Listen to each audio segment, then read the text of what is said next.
hidup tanpa keluh kesah dan tanpa sombong. Dalam kehidupan sehari-hari, kita sibuk melakukan berbagai kegiatan, atau bahkan tidak melakukan kegiatan. Ini jadi ada kesibukan melakukan kegiatan, ada kalanya tidak melakukan kegiatan. Tidak melakukan kegiatan itu misalnya begini, kita punya teman yang banyak, kebetulan ada teman-teman kita itu yang suka ngajak-ngajak yang nggak bener. Ayo kita jalan, aku traktir deh, tapi traktirnya untuk melakukan kejahatan atau yang lain. Kemudian aku daripada ikut-ikutan itu, mendingan aku tidur aja deh. Tidur kan tidak mengerjakan sesuatu apapun, tapi itu dalam rangka menyelamatkan diri daripada aku melakukan maksiat. Lebih baik aku tidur. Jadi tidurnya itu ada pahala karena tidur untuk menghindari maksiat. Oleh karena itu saya bilangnya, ya, dalam kehidupan sehari-hari kita itu sibuk melakukan berbagai kegiatan atau bahkan tidak melakukan kegiatan dalam usaha kita untuk menggapai cita-cita atau mengatasi masalah. Kegiatan kita itu biasanya tujuannya dua itu. Kita mempunyai cita-cita, kemudian kita melakukan langkah-langkah agar cita-cita itu tercapai. Tapi ada kalanya kita sibuk melakukan kegiatan itu karena di hadapan kita itu ada problem nih. Lalu terus kita berusaha mengatasi problem. Ya, dua itu. Ya. Itu kalau kita lihat kan motivasinya ada kalanya dari depan, ada kalanya dari belakang. Kalau dari depan itu cita-cita atau target, kalau dari belakang itu sebab. Kalau kita lebih banyak mana kegiatan kita? Lebih banyak mengejar target, itu berarti kita future oriented. Tapi kalau kita terlalu sibuk dengan sebab-sebab, itu kita tidak future oriented. Orang semacam itu biasanya sulit akan maju ke depan. Nah, karena masing-masing kita itu memiliki cita-cita atau target yang berbeda-beda, dan juga kita menghadapi permasalahan yang berbeda-beda, maka masing-masing kita melakukan kegiatan yang berbeda-beda pula. Di antara kita misalnya, ada yang mengejar cita-cita atau target dalam mencari uang, cari uang sebanyak-banyaknya. Kelakuannya berbeda dengan orang yang mengejar target dalam menguasai ilmu pengetahuan sebanyak-banyaknya. Ada juga yang mengejar target dalam memperoleh kekuasaan dan lain-lain. Nah, di antara kita ada juga yang menghadapi permasalahan berbeda-beda. Antara lain misalnya permasalahan itu berupa kemiskinan, penyakit, kebodohan, kelangkaan air, kematian orang, penyangga keluarga, cemoohan orang, dan sebagainya. Nah, di samping cita-cita dan permasalahan yang berbeda-beda, kita juga mempunyai pola pikir yang berbeda-beda. Pengalaman kita juga berbeda-beda. Keterampilan kita berbeda-beda. Kebiasaan dan tradisi kita berbeda-beda. Kesehatan kita berbeda-beda. Fasilitas yang kita miliki juga berbeda-beda. Dan juga emosi yang ada di dalam diri kita itu beda-beda dan berubah-ubah. Oleh karena itu, ketika kita mengejar cita-cita atau mengatasi masalah, pasti caranya berbeda-beda. Ya, karena perbedaan yang macam-macam tadi.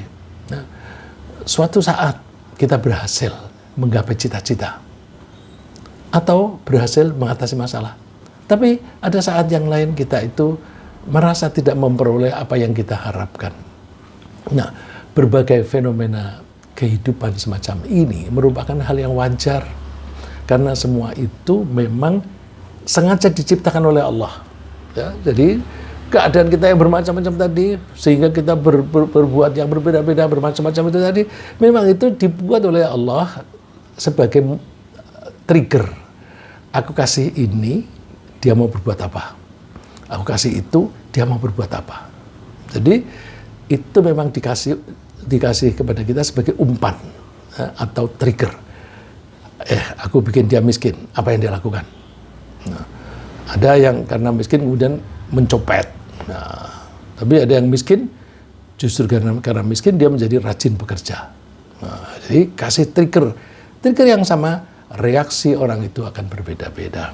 Nah, itu artinya Allah menggunakan kejadian-kejadian itu sebagai umpan untuk melihat di antara kita ini siapa sih yang tangguh. Tangguh kepribadiannya, tangguh dalam berusaha mencapai target dan sebagainya. Nah, ketangguhan yang diharapkan oleh Allah itu ada 3 macam. Ya, satu, tangguh dalam hal tetap mengikuti prosedur yang diizinkan oleh Allah dalam usaha mencapai cita-cita atau mengatasi masalah. Ya, misalnya keadaan miskin nih, terus kepingin dapat duit banyak. Nah, kalau dia tangguh, dia tetap mengikuti prosedur yang diizinkan oleh Allah, dia bekerja dengan baik tanpa merampas hak orang lain. Nah, zaman dulu, tapi sekarang barangkali masih ada ya, itu ada semacam conversation di antara para pemuda yang belum lama ada yang menjadi pengusaha, ada yang menjadi pegawai negeri dan sebagainya, ngobrol di mobil. Terus mereka ngomong, gimana caranya mendapatkan duit tambahan? Gampang. Proses perizinannya kita bikin sulit aja. Nanti kan dia nyogok supaya cepat. Jadi sengaja perizinan itu dibuat berliku-liku, yang sebenarnya cukup 1 meja dibikin 3 meja supaya dibypass. Bypassnya dengan apa? Dengan duit. Nah, Allah memberi trigger itu. Coba aku bikin miskin. Kamu tetap tangguh nggak? Hanya mencari yang halal saja. Kalau ada yang mencari yang haram, berarti tidak tangguh dia. Nah, tangguh yang kedua itu menghindari pelanggaran terhadap larangan Allah. Nah, ini contohnya tadi seperti itu tadi. Yang kemudian mencari yang halal, yang haram, itu berarti dia tidak tangguh karena dia mencari yang tidak halal. Nah, tangguh yang ketiga itu meskipun banyak cobaan, banyak hambatan, dia pantang mundur. Enggak, yang aku lakukan ini sudah benar. Apapun yang merintangi aku akan berusaha untuk mengatasi rintangan itu karena aku mempunyai tujuan yang mulia. Seberapapun hambatan itu masih kecil, terlalu kecil dibanding dengan cita-citaku yang luhur, yang nilainya tinggi sekali. Terus dia tetap tangguh. Nah, tentu kita tidak bisa membuktikan ketangguhan kita kalau tidak ada trigger-trigger tadi. Jadi kalau kita ingin menjadi pelaut yang tangguh, ya kita mesti mau menghadapi ombak yang gede. Kalau pelaut tidak pernah menghadapi ombak yang besar, ya dia tidak bisa menjadi pelaut yang tangguh. Dalam hidup ini, ombak-ombak besar itu banyak. Nah, kalau ada ombak begitu besar sedikit, nggak jadi deh. Nggak jadi deh. Kenapa? Tidak menyenangkan. Orang itu tidak tangguh. Tidak tangguh. Jadi kalau kita ingin tangguh, justru kita senang menghadapi masalah-masalah. Jadi istilah mereka bukan masalah. Istilah mereka challenge, tantangan. Jadi kalau kita bilang, wah banyak problem nih, itu negatif. Dia memperlemah jiwanya sendiri. Tapi kalau ini aku ditantang nih, bisa nggak aku mengatasi ini? Coba aku dengan cara ini. Oh kok tidak berhasil? Coba cara yang lain. Coba cara yang lain. Nah itu yang diharapkan. Nah, kalau kita makin sering menghadapi masalah dan makin sering bisa mengatasi masalah, lama-lama kita menjadi orang yang tangguh. Dan itu yang diharapkan oleh Allah. Nah, Allah berfirman, yang ayat ini populer, ya. La tublawunna fi amwalikum wa anfusikum wa la tasma'unna minal ladzina utul kitaba min qablikum wa minal ladzina asyraku adzan katsira. Sungguh kalian akan diuji dalam bentuk atau dalam kaitannya dengan harta, dalam kaitannya dengan manusia, jiwa manusia, dan kalian juga akan mendengar cemoohan-cemoohan dari orang-orang non-muslim. Ya, mungkin ahlul kitab, mungkin orang-orang yang musyrik, mereka akan sering maki-maki, mencemooh kalian. Nah, jadi kalau kita mendengar orang mencemooh kita, misalnya Allah kolot dan sebagainya, biarin aja. Kalau kita merespon dengan cara ngomong kasar, kita terpancing. Ngomong kasar itu kan tidak baik. Jadi kita jangan terpancing. Nah, asal kita mau tangguh, ya Allah menyebutnya wa in tasbiru wa tattaqu fa inna dzalika min azmil umur. Kalau kalian tangguh, ya, tangguh ini saya menerjemahkan dari sabar. Sabar itu pengertiannya 3 macam tadi. Jadi tangguh setangguh-tangguhnya. Kalau kalian tangguh dan tetap bertakwa kepada Allah, artinya tetap mengikuti rules of the game yang ditentukan oleh Allah, tidak membuat peraturan sendiri. Nah, hal itu adalah hal yang paling baik, yang patut diutamakan. Nah, oleh karena itu kita menanamkan pada diri kita, aku harus tetap stick to the rules of the game. Aku harus tetap mengikuti aturan-aturan yang benar. Bukan lalu terus, wah ini aturannya menghambat kita nih, kita maunya begini, lalu aturannya yang diubah. Ya, di kita ini kan begitu. Wah ini melanggar undang-undang. Nah, gampang. Bikin usulan perubahan undang-undang, revisi atau amandemen undang-undang.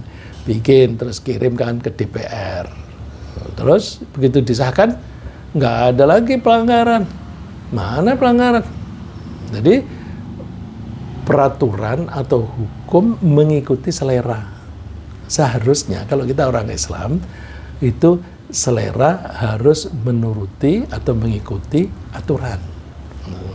Nah, karena aturan ini yang kita miliki itu aturan yang dibuat oleh manusia, maka tergantung manusia yang membuat undang-undang zaman dulu itu punya selera sendiri, orang yang membuat undang-undang yang berkuasa sekarang punya selera yang berbeda lagi, maka udah diubah aja. Ya. Nah, ujian yang berkaitan dengan harta itu bisa dalam berbagai bentuk. Bentuknya bisa positif, bisa negatif. Seperti misalnya kaya, miskin. Itu sama-sama ujian yang disodorkan oleh Allah. Karena dengan kemiskinan kita itu sulit membayar ini dan itu. Dengan kekayaan kita menjadi sibuk. Kalau orang miskin itu karena dia kekurangan, lalu dia mungkin dia gelisah dan sebagainya, terus badannya lemes, malas sholat, ya. Mau puasa juga malas. Nah, orang kaya itu kan biasanya bisanya menjadi kaya kan karena kesibukan. Makin kaya makin sibuk, lupa sholat, ya. Jadi itu trigger yang diberikan oleh Allah. Coba aku kasih kekayaan, dia masih tangguh nggak? Aku bikin miskin. Ya. Juga misalnya ada warisan, ada bonus, dan kadang-kadang kecurian, barang-barang kita hilang. Mungkin tertipu orang. Kebakaran rumah, kebakaran mobil, terus pembiayaan jasa pengobatan. Ya, jasa pengobatan ini kalau misalnya ke penyakit kita itu kanker misalnya yang ganas. Kalau kita mencari yang biaya murah atau bahkan tanpa biaya, kita pakai BPJS. Antrinya perlu 3 minggu atau 4 minggu. Kankernya makin ganas, makin merata itu. Makin besar, makin banyak. Wah, menjadi sulit diobati. Terus supaya cepat ditangani tanpa BPJS, biayanya banyak. Nah, itu juga masalah lagi. Ya. Jika misalnya seseorang itu tidak memiliki keimanan yang cukup, dia bisa menjadi sedih. Banyak keluh kesah dan galau. Ya. Sedih karena apa? Kehilangan yang dicintai, membayar ini dan itu, pengobatan yang mahal, ya, penyakit itu ada yang harus miliaran itu. Wah, itu terus, aku menabung puluhan tahun, ternyata hilang hanya dalam sekejap. Nah, itu ujian. Terus kemudian juga galau itu masa depan. Ya, kalau sedih itu masa lampau. Kalau masa depan. Gimana ini? Aku kalau duitku habis, aku mau makan apa? Gitu. Terus karena gelisah begitu, lalu mencari kambing hitam. Kenapa kok aku jadi miskin begini misalnya? Gara-gara orang tua aku dulu miskin, jadi aku sekarang tetap miskin. Anak yang jadi anaknya orang kaya, yang disalahin orang tua. Padahal orang tuanya dulu juga berjuang, tapi ya hasilnya seperti itu saja, gitu. Ya, bahkan ada yang gimana, kok kamu banyak keluh kesah, kamu nyalain orang tuamu ya? Enggak, aku hanya nyalain keadaan. Hati-hati nyalain keadaan. Keadaan itu yang membuat siapa? Keadaan itu yang membuat Allah. Kalau ada seseorang menyalahkan keadaan, berarti dia menyalahkan yang menciptakan keadaan itu, menyalahkan Allah. Jadi jangan pernah kita mengatakan, aku tidak menyalahkan kamu, aku menyalahkan keadaan. Hati-hati ya, itu bisa mengganggu keimanan. Atau ya salah lingkungan. Lah, ini orang yang lemah itu tunduk dengan lingkungan. Dan kita kalau kuat, lingkungan yang tidak baik, kita tuh didorong untuk mengubah lingkungan. Ya kalau nggak bisa, silakan pindah dari kampung itu, ya misalnya. Ya kita ini, misalnya ya, saya ini mengajak teman-teman, ayo kita membina masyarakat dengan fokus di pesantren. Jadi ini bahasa kerennya itu pesantren based societal development, pengembangan masyarakat berbasis pesantren.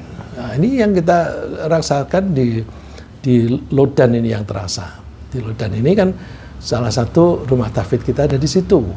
Dan itu mereka itu kita didik untuk menjadi imam. Nah, masjid itu punya imam banyak. Kalau imam yang bertugas tidak datang, nggak masalah. Ini ada penggantinya.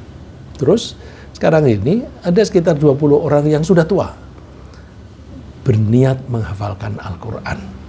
Seminggu sekali mereka setor hafalan. Nah, terus kita bisa begitu nggak? Bagus sekali. Karena aku sudah tua, biarin. Aku kepengen menghafalkan Al-Quran 30 juz. Baru 1 tahun atau baru 1 bulan kok meninggal dunia. Meninggal dunia kan bukan kehendakku. Kehendak Allah. Aku maunya 30 juz. Baru dapat setengah juz atau 1 juz, aku mati. Niatnya sudah 30 juz.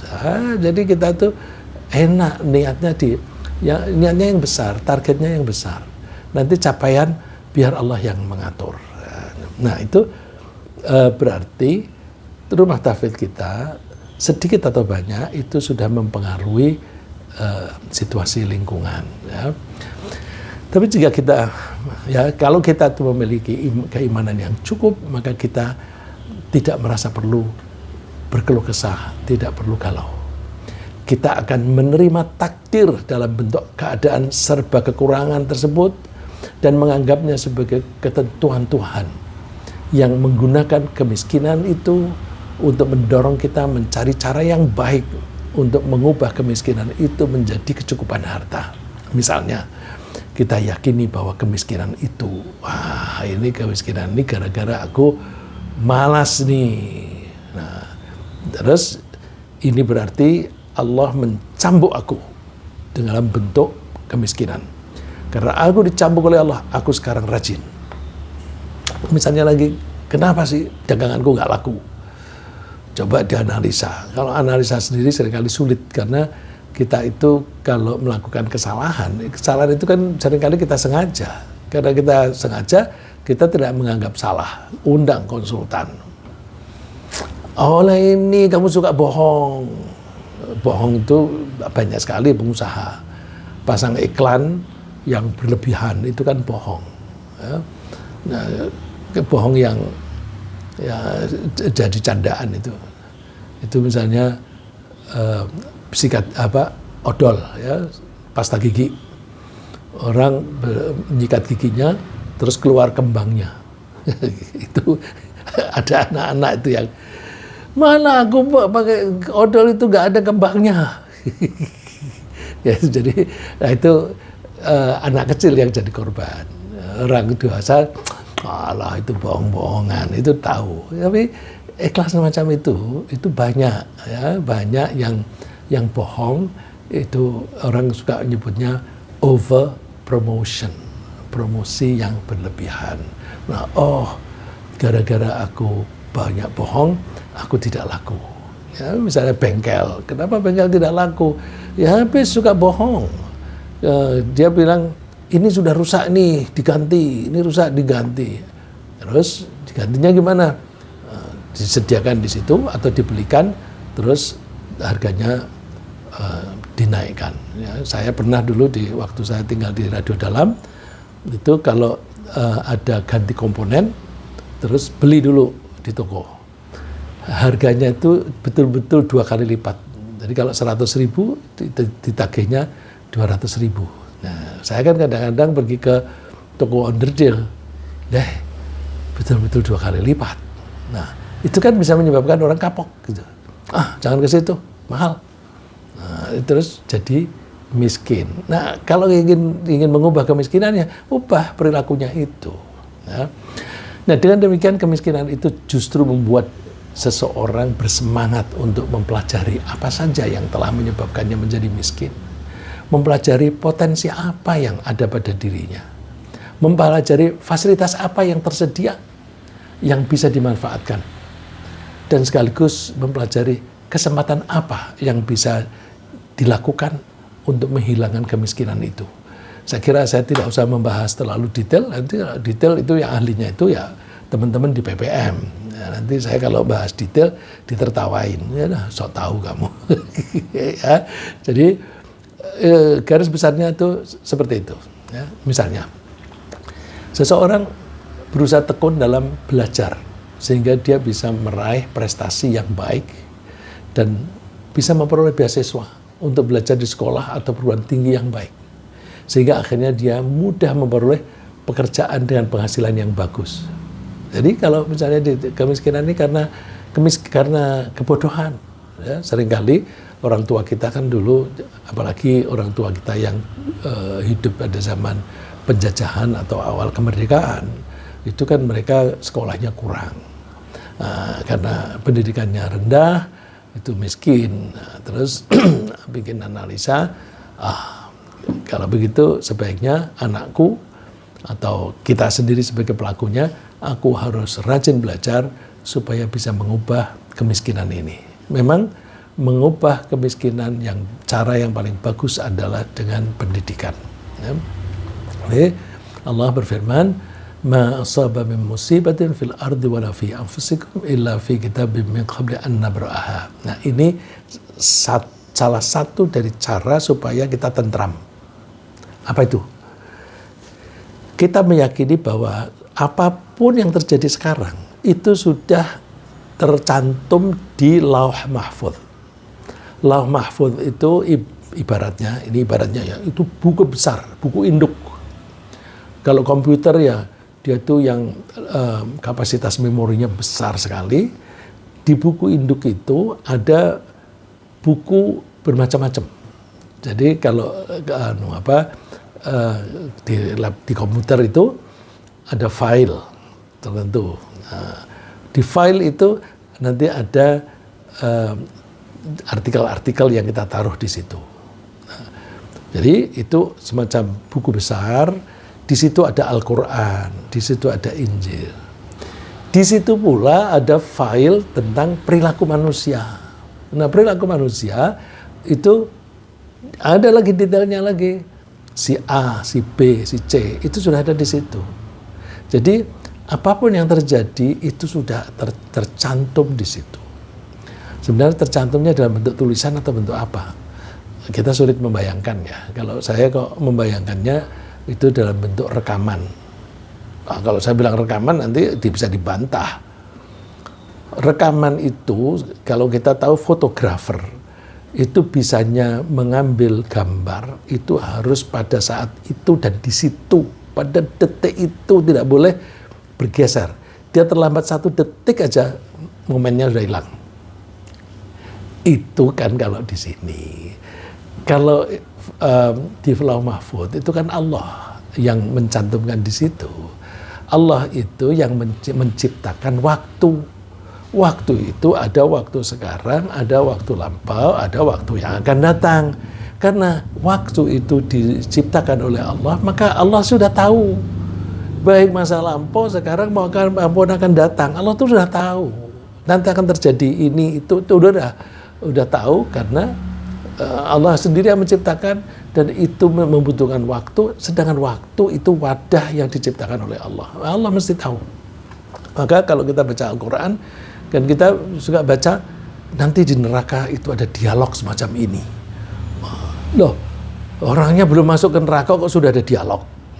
Kan orang masuk neraka kan setelah hari kiamat. Kok sudah ada dialog? Iya, dialognya itu masa yang akan datang itu dibuat oleh Allah. Maka Allah sudah tahu apa yang akan terjadi besok, kelak itu. Ya.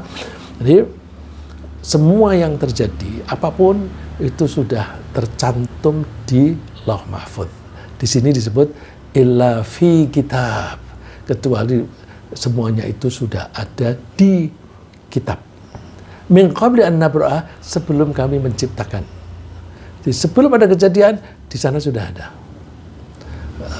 Apakah bisa? Gampang. Inna dzalika 'alallahi yasir. Gampang bagi Allah seperti itu. Nah, kalau kita mengetahui bahwa semua sudah tercantum di sana, kalau kejadian itu kebetulan kita anggap menyengsarakan kita, ya kita jangan mengeluh. Ini sudah ada di sana.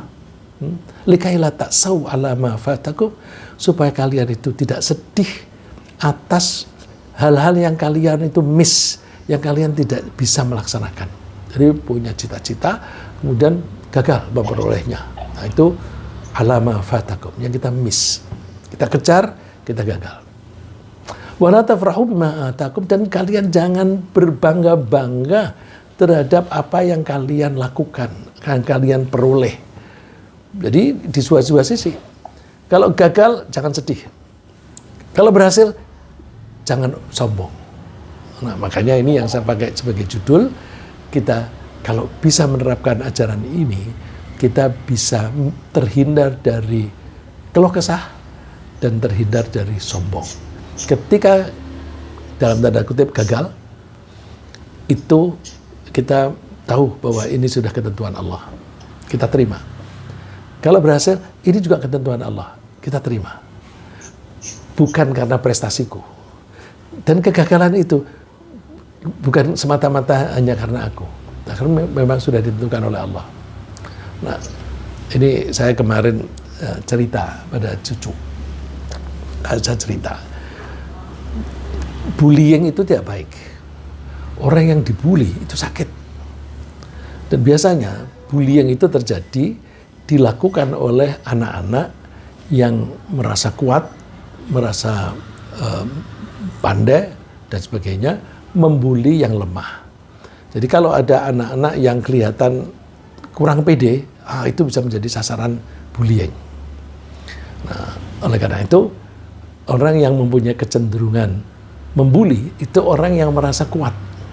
Orang yang merasa kuat itu siapa? Yang badannya kekar, yang tinggi, yang duitnya banyak. Nah, maka kita bisa paham bahwa anaknya pejabat yang kaya raya, mobilnya ada mewah begitu, terus dia memukul temennya sampai pingsan dan sebagainya. Ya itu membuli karena itu.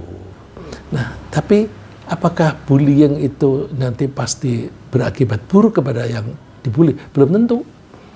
Banyak contoh orang yang dibully justru akan menjadi mulia.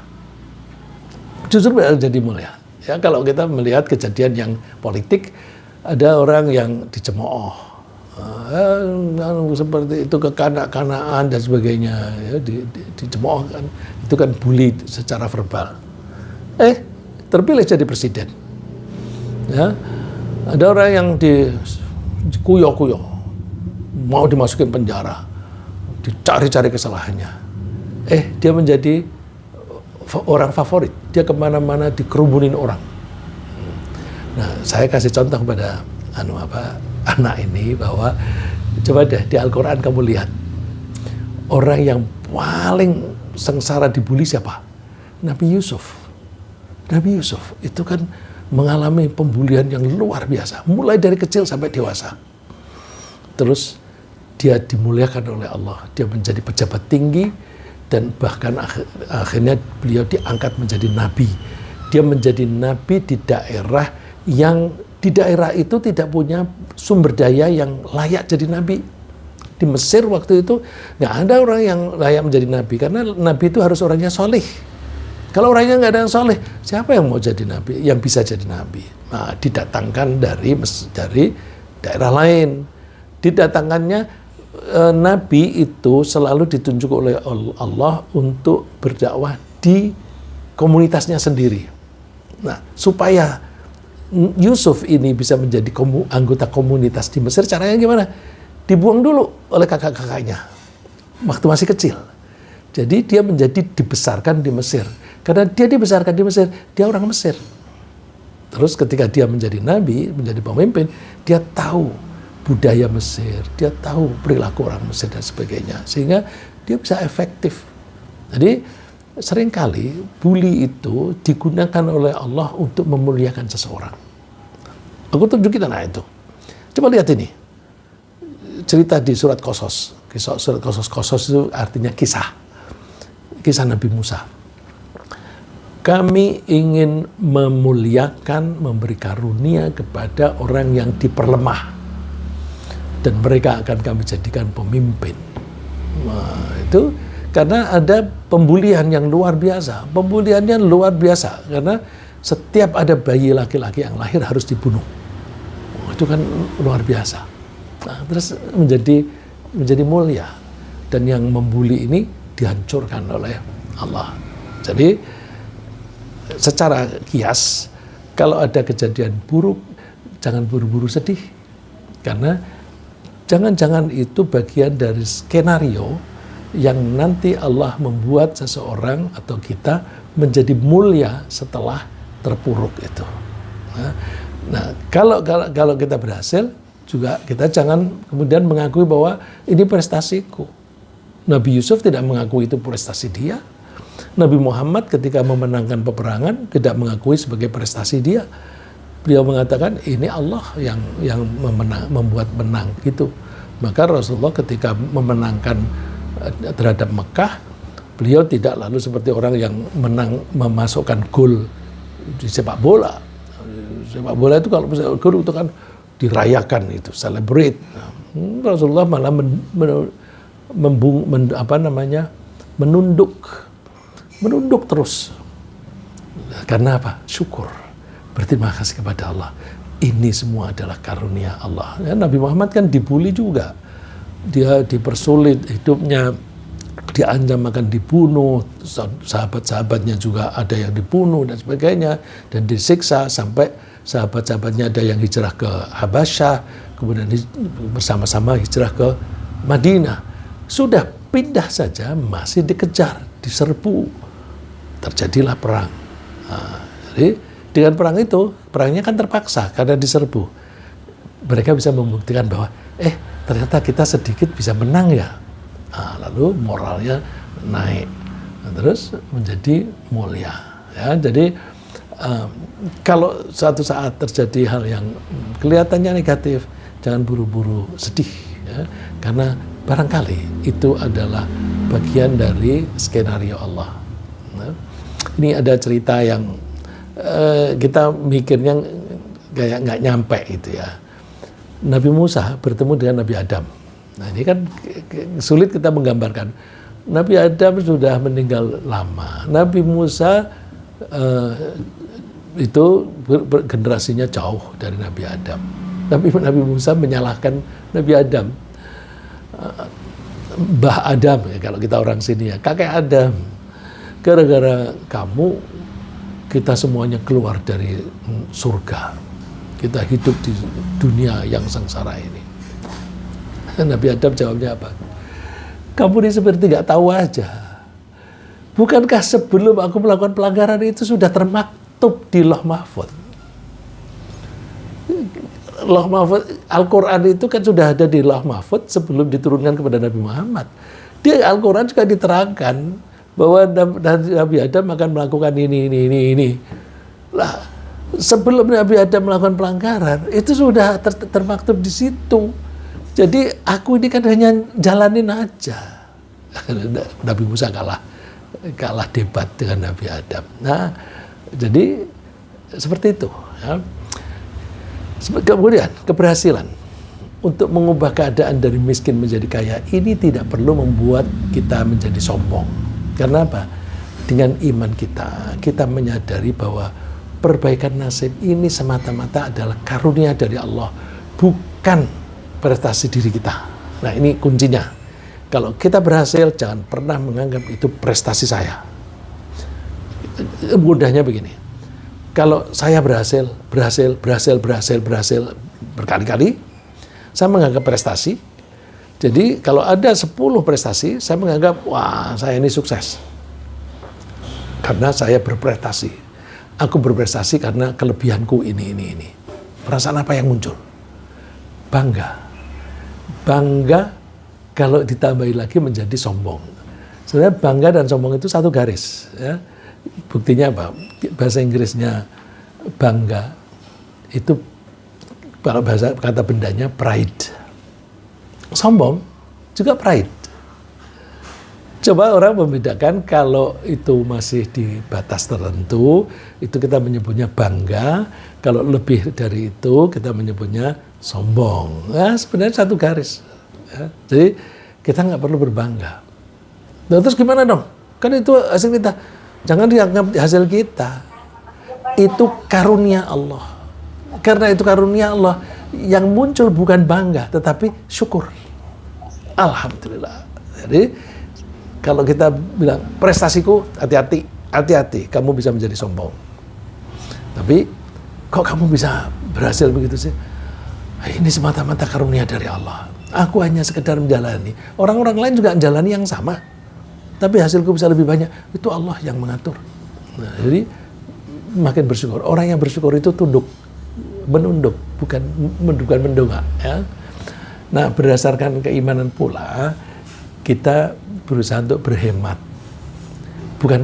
Berhemat itu tidak sama dengan kikir, ya. Berhemat dalam berbelanja. Karena apa? Allah melarang kita berlebih-lebihan. Nah, belanjanya dihemat. Tidak menggunakan kekayaan untuk memamerkan kesuksesannya atau untuk berlebihan dalam berbelanja yang bisa menyebabkan penghamburan harta tanpa guna. Nah, ini dulu beberapa puluh tahun yang lalu, ya, saya masih aktif bekerja. Iklan Honda Civic waktu itu, mohon maaf saya menyebut merek, itu apa? Wujudkan prestasimu dalam bentuk Honda Civic. Jadi ini Honda Civic dia disuruh menjadi simbol keberhasilan. Wah, terus orang kalau memakai mobil itu, ini nih aku berhasil nih. Jadi penjualnya mengajari sombong. Nah, kita jangan kepancing. Ya, itu orang jualan biasalah begitu. Nah, kita mesti berhemat. Berhemat itu apa? Fungsinya apa? Yang penting fungsinya tercapai. Jadi kalau misalnya kita sudah tua, aku butuh kendaraan yang nyaman, terus yang handal. Yang nyaman itu yang cc-nya besar, yang handal dirawat dengan baik. Kalau ada yang rusak begitu, ganti onderdilnya, nanti handal. Terus makin tua, biarin, kan onderdilnya selalu baru. Jadi mobil itu akan tangguh meskipun usianya sudah tua. Dikatakan orang jadul, biarin, aku enak kok makainya, gitu. Ya. Nah, berdasarkan keimanannya itu pula, dia lalu bersedia menyisihkan sebagian dari hartanya untuk membayar zakat dan bersedekah untuk orang miskin atau yang membutuhkan pertolongan, sehingga ekonomi bisa bergerak dan tumbuh. Ini penting, ya. Jadi zakat itu untuk keseimbangan tadi. Ya. Allah kan Maha seimbang, menciptakan segala sesuatu seimbang. Kalau di masyarakat gap antara si kaya dan miskin itu terlalu jauh, itu nanti akan terjadi kegoncangan. Supaya tidak terjadi kegoncangan, maka jangan terlalu jauh gapnya itu. Bila perlu dibikin rata. Nah, mekanismenya apa? Mekanismenya kalau kita punya sisa atau kelebihan harta, kita bikin bisnis. Karena dengan bisnis kita bisa mempekerjakan orang lain.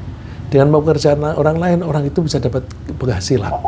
Nah, itu terus itu pemerataan penghasilan. Nah, tapi tidak kita semuanya bisa berbakat untuk berbisnis. Ya, bagi-bagi zakat, sedekah, supaya peredaran uang itu tidak hanya di orang-orang kaya saja.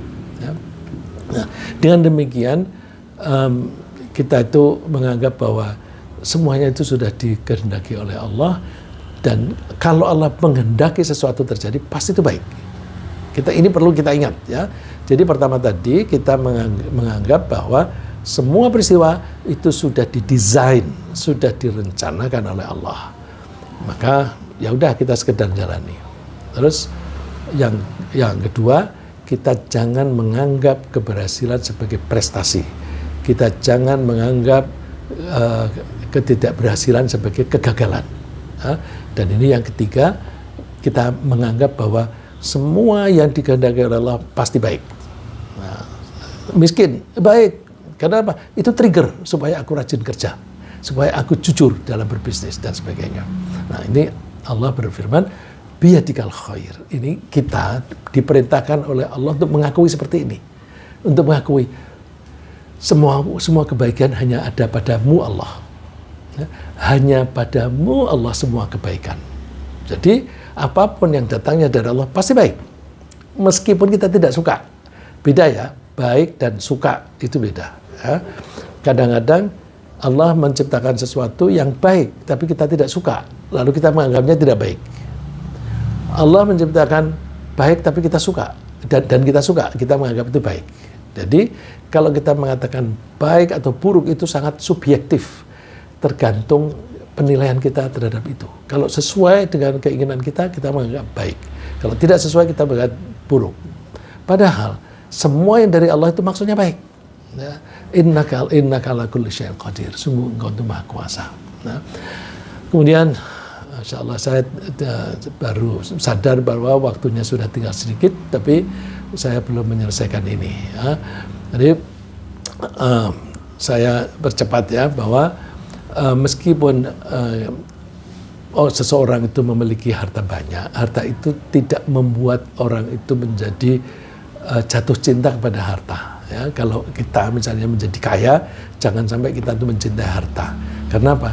Kalau kita mencintai harta, kita akan cenderung menjadi pelit dan kita akan menjadi sombong.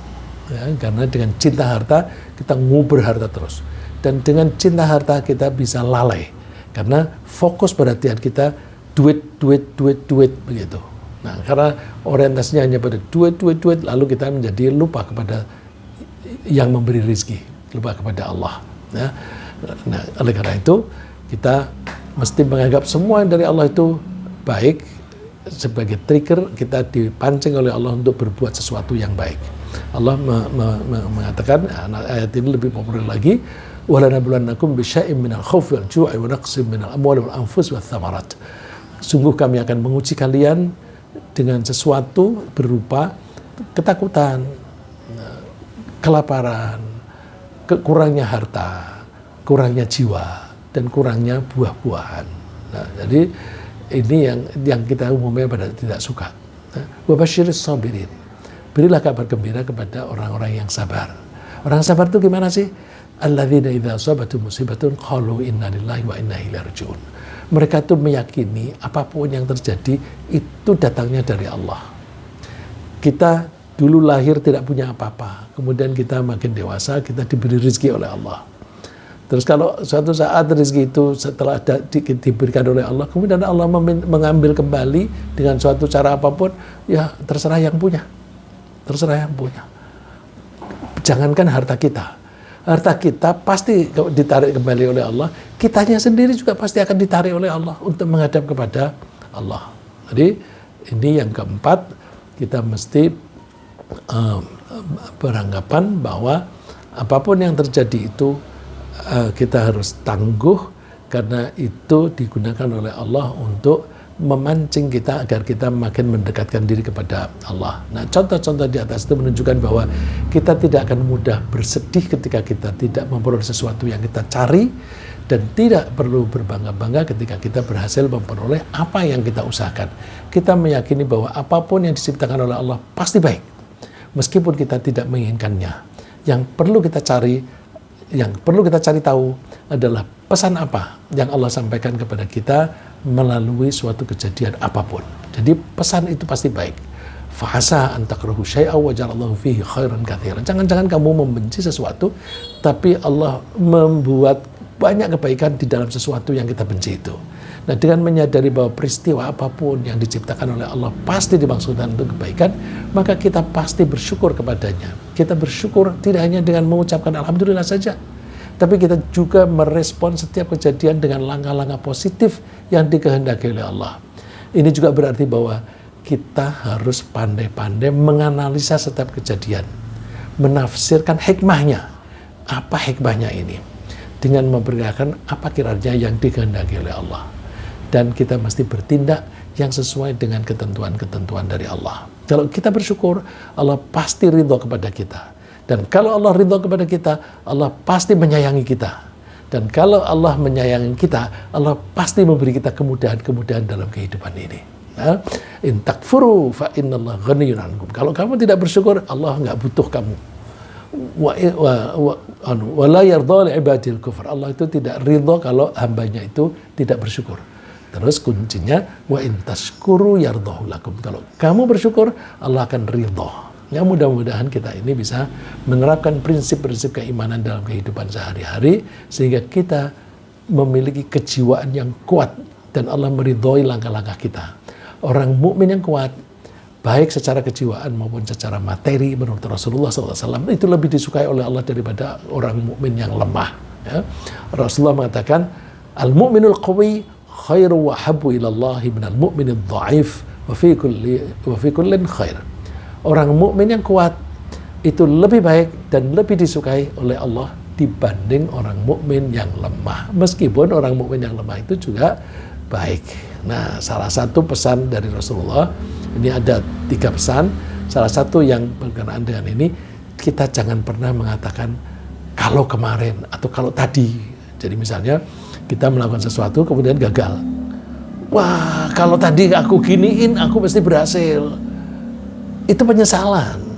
Nah, penyesalan itu berarti menyalahkan. Ya udah, yang what is done is done. Apa yang sudah terjadi, itu yang sudah terjadi. Bygone is bygone. Yang berlalu ya berlalu. Kita nggak usah menyesali, karena kalau kita menyesali itu jiwa kita menjadi lemah. Ya. Ringkasnya apa yang kita bahas pagi ini, Allah memberi kita ujian dari waktu ke waktu agar kita tangguh.